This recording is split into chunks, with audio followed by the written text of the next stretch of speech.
Welcome, everyone.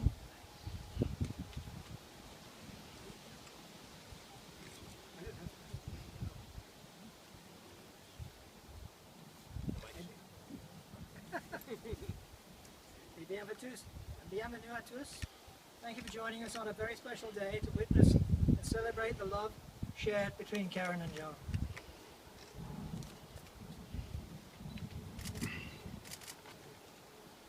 Ever since Karen and Jon became engaged 366 days ago,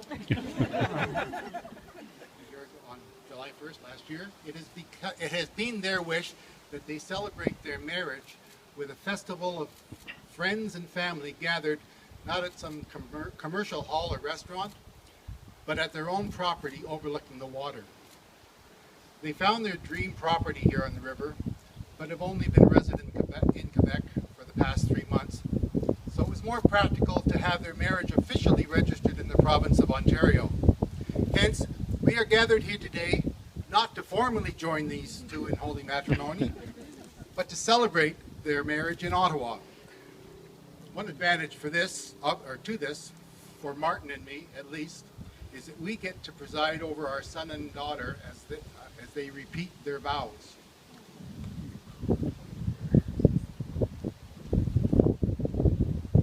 Before we can begin, we'd like to share with you a brief background of their love story.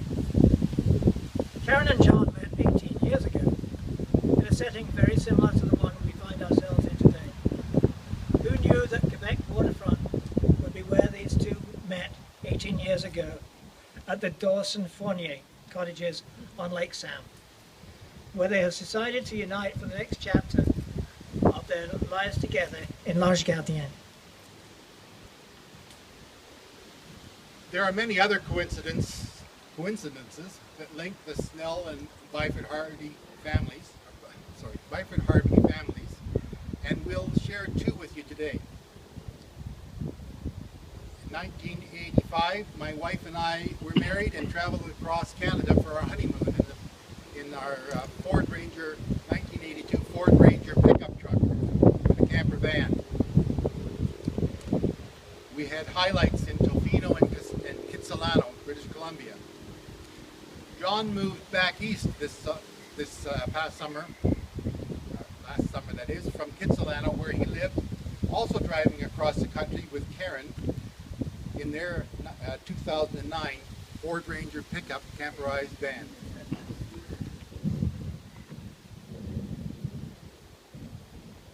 After spending the yesterday at the Snells for the rehearsal dinner, we even discovered that we, our families, have the exact same Coleman pop-up camper trailer. The coincidences go on, but there's no coincidence that we are here today. I'd like to invite Natalie and Jeff Snell, my two other kids, up for a reading.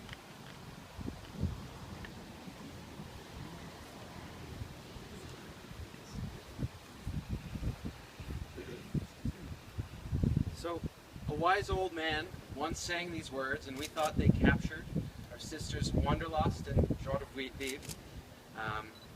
Roads go ever on, over rock and under tree, by caves where never sun has shone, by streams that never find the sea, over snow by winter sown, and through merry flowers of June, our grass, over grass and over stone, and under mountains in the moon. Roads go ever on, down from the door where it began, now far ahead the road has gone. And I must follow, if I can, pursuing it with eager feet, until it joins some larger way where many paths and errands meet. And I whither then, I cannot say.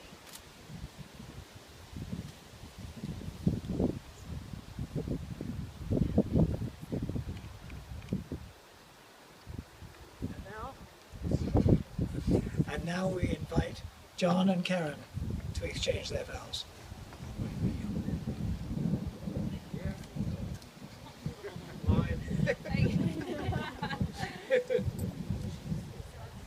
First time I've done this.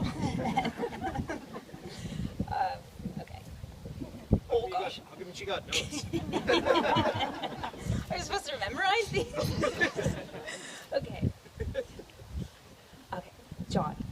I remember meeting you when we were both about 16. What I remembered from you was your ability to make the whole room laugh, and your wit and your charm. I was in awe of you then, and I never imagined that I would be standing here with you 18 years later with amplified wit and charm. I also remembered your ability to turn any problem into a solution and to follow your plan through till the end, no matter how. I believe that's why we are here today in our beautiful house on our beautiful property, surrounded by beautiful people that we love the most. Jon, 18 years ago and today, I still admire your confidence and your determination. You have shown me this time and again in your confidence in me, sometimes more than I have in myself. Last year, I asked you if you were sure you wanted to leave your West Coast life behind and move back to Ottawa. You looked at me sideways like I was crazy for even asking. I knew then that you were sure of me. You were confident in me, that you loved me. I loved you then too. You give me security and and stability unlike I've ever felt before. I'm sorry. My family and friends multiplied this past year, and I can catch myself questioning how lucky I am to have made so many wonderful new friends, kind, caring, loyal. And I remind myself that they are a direct reflection of you. Your loyalty and devotion to your friends and family and myself is more than I could ever ask for. And it's just in your nature. It's who you are. It's seemingly effortless. I am more confident because of you. I am more thoughtful because of you. I'm richer in every way because of you. Jon, I'm so excited for the rest of our lives together. I promise you the simple things like having coffee brewed in the morning and sharing the lawn mowing duties with you, even though I know you secretly love it. I promise to keep traveling the world with you inside of the back of the truck, a tent, on the side of the highway, or on top of a mountain. I promise to show you my love daily, in words and in deeds. I promise to keep having sloth Sundays with you every Sunday.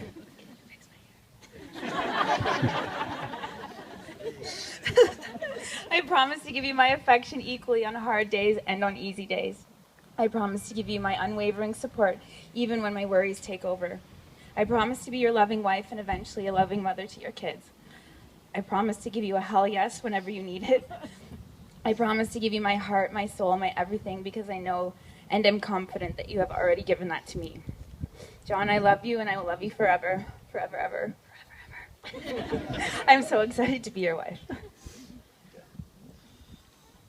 Well, that's actually a really tough act to follow. I should have gone first. So, I mean, this is kind of the beginning of the rest, and it started very similar to this place as our dads kind of laid out, right? Lac Sam, waterfront in Quebec. And I'll never forget the beginning of the pursuit, because, you know, we were about 16 or 17, and we were at Mont Tremblant, and we kind of chatted all night at a house party. And many of you were probably there, but I didn't know you at the time. And, you know, we hit it off, and at the end of the night, my friends called to me and said it's time to go, and I started walking down the hill at Tremblant. And about halfway, I said to my friends, you need to carry on. I need to go back. I'm an idiot for not asking this girl for contact information. And I started running back up the hill, only to find Karen, my bride, running down the hill. And out of breath, we both exchanged phone numbers mutually. And I have to say, that was the first time we met halfway. And you know, that was our first compromise. And today, you're no compromise. And I also want to share another, you know, story. Our relationship isn't a destination; it's a journey. Much like our weekends in BC, and our drive across Canada in the back of the Ranger with our best friend Mary, who we'd have loved to have been part of the ceremony, but she doesn't listen. And she's deaf now, so she's got a great excuse. And she's our dog, if you don't know her. Anyway, I loved you yesterday. I loved you last year. I loved you a decade ago. I began to. And I'll love you tomorrow. I'll love you next year. And I'll love you forever.